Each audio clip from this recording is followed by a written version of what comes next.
All right, I welcome you once again to Spotlight Media right here on YouTube. Now, when we say Sinyankopon ye bibi ma wa sawadi asida emando. Now, John Dramani Mahama, the president of the Republic of Ghana, Yankopon aye bibi na dia man nti odi endesi hono mo say ye Thanksgiving kese odi be ma Allah.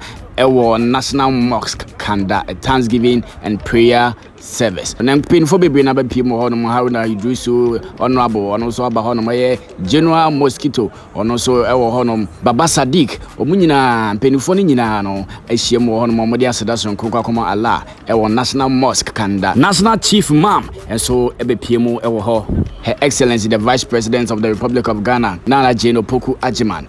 Penidwaria ni Swasa John Dramani Mahama, the President of the Republic of Ghana, and also ebe pmo ewo National Mosque no mo de aseda kese de ma twedi ampo Yankopon de sembebre na for the two dwa yen konkotie.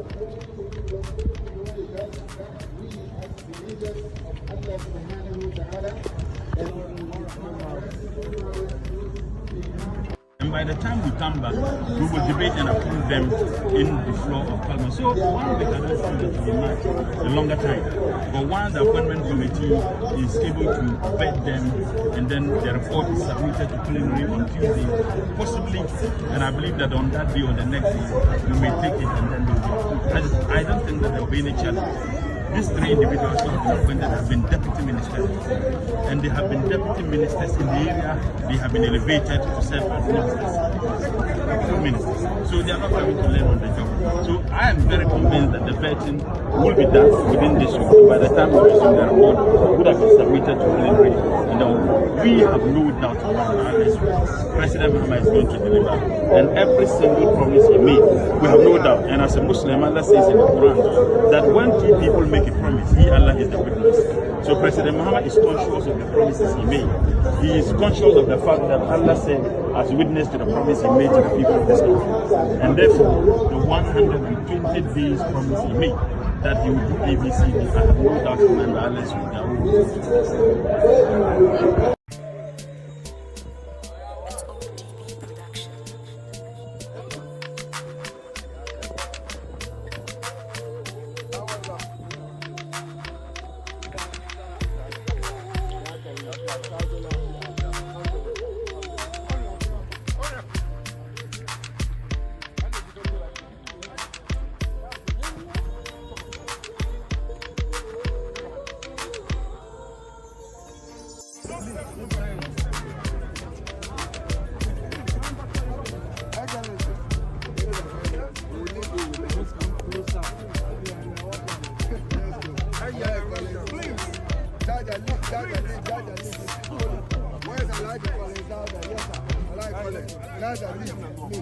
No, don't come closer. Vice President is here.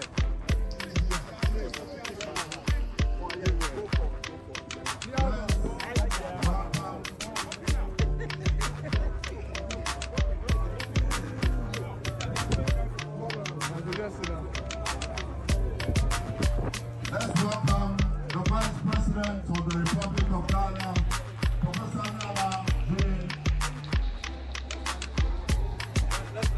With a round of applause, ladies and gentlemen, let's welcome the Vice President of the Republic of Ghana.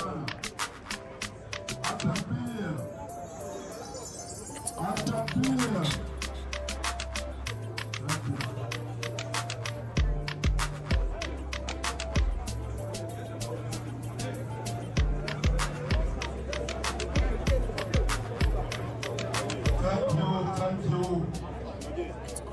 To these young people, you can take some space.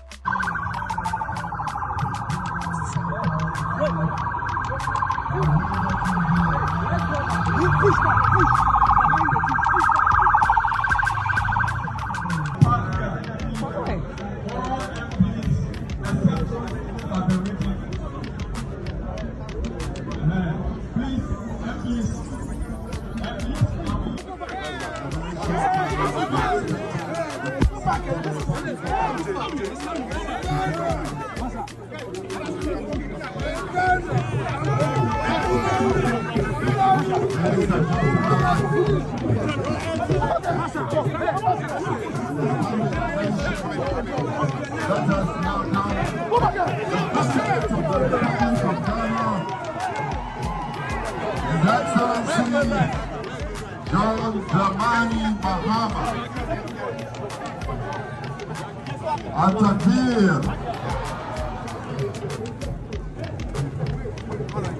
Ladies and gentlemen, the President of the Republic of Ghana, His Excellency John Dramani Mahama, has just joined us.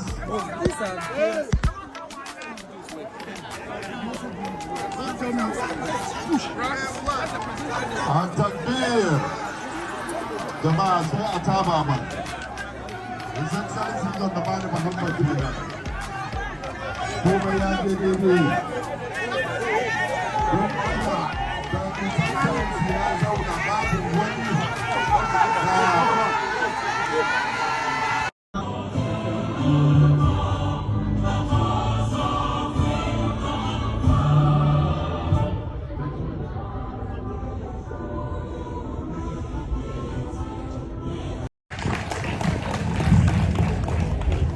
Fellow Ghanaians,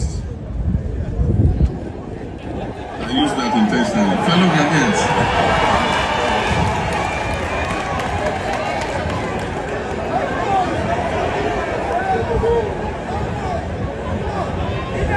I'm sure you haven't heard that for quite some time. So, fellow Ghanaians, my brothers and sisters, elections are a defining moment in the life of any nation. They test our resolve, challenge our unity, and showcase our commitment to the values of freedom, justice, and equality. As Ghanaians, we are proud to say that we have yet again demonstrated to the world that ours is a country that is founded on peace, democracy, and the rule of law.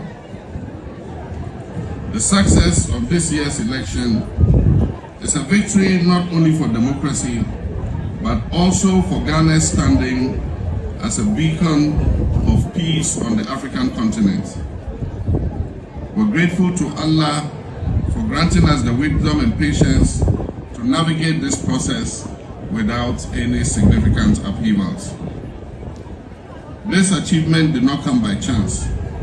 It is the result of the collective effort of various stakeholders who prioritize the interest of Ghana above all else. The Electoral Commission deserves special mention for superintending the elections. The security agencies too played a vital role in ensuring that peace prevailed, and all the political party agents and others who worked to make this election a success. We say, may Allah bless you.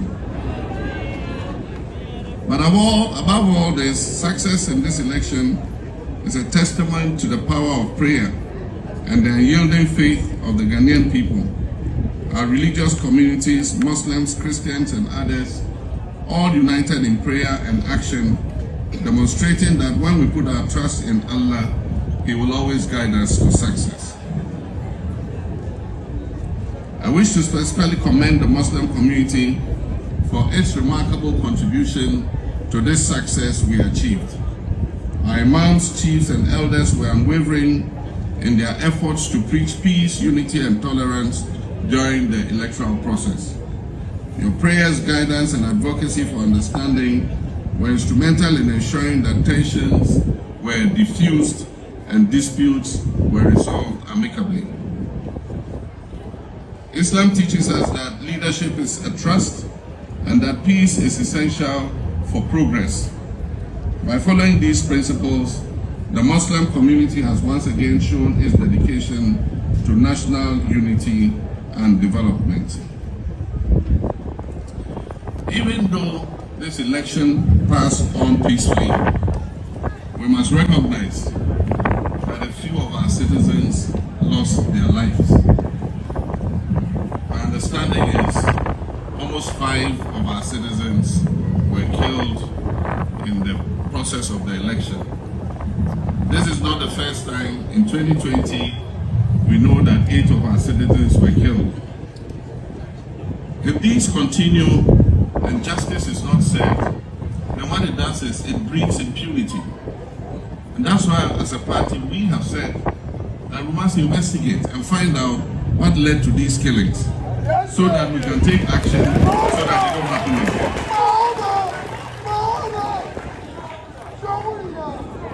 So I've asked my secretary, executive secretary, to write to the IGP to give us a report on the status of investigations into these killings.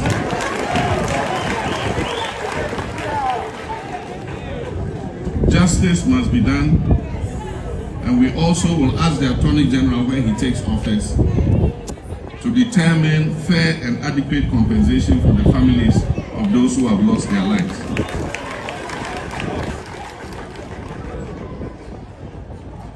As we offer our Thanksgiving today, we must remember that the end of elections marks the beginning of greater responsibility.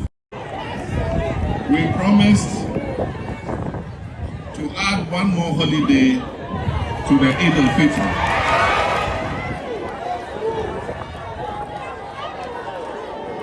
So as soon as Parliament settles, we're going to amend the Holidays Act to include an extra holiday on the occasion of Eid al-Fitr. And so this year, after we finish the fast of the Ramadan, we will have 2 holidays for the Salah festivities.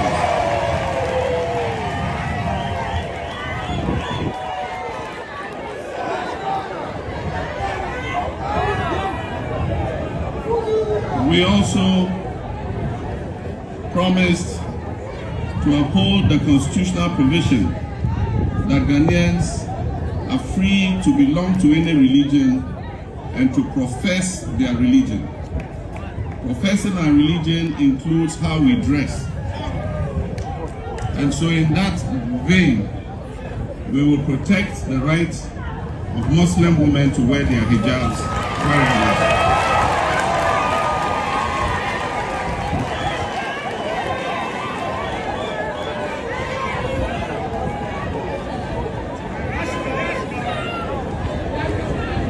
We also promised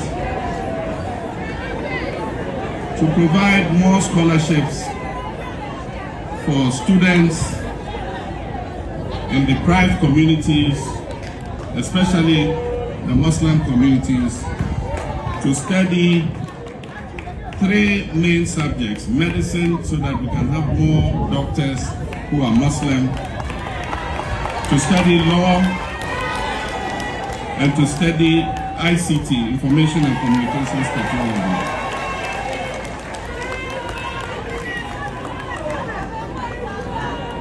We also promised to train and recruit more Arabic teachers so that we can have enough teachers in our Islamic schools.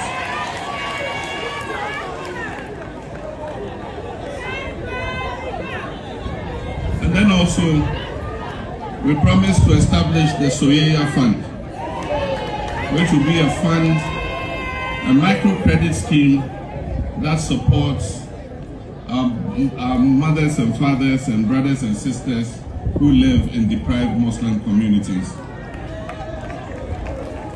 And finally, not the final, there are many others, but I just chose a few.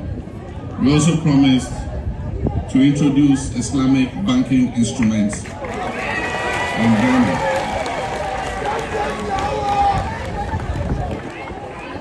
And so we will begin the discussion with the Bank of Ghana on how we introduce Islamic banking instruments into our banking and financial system.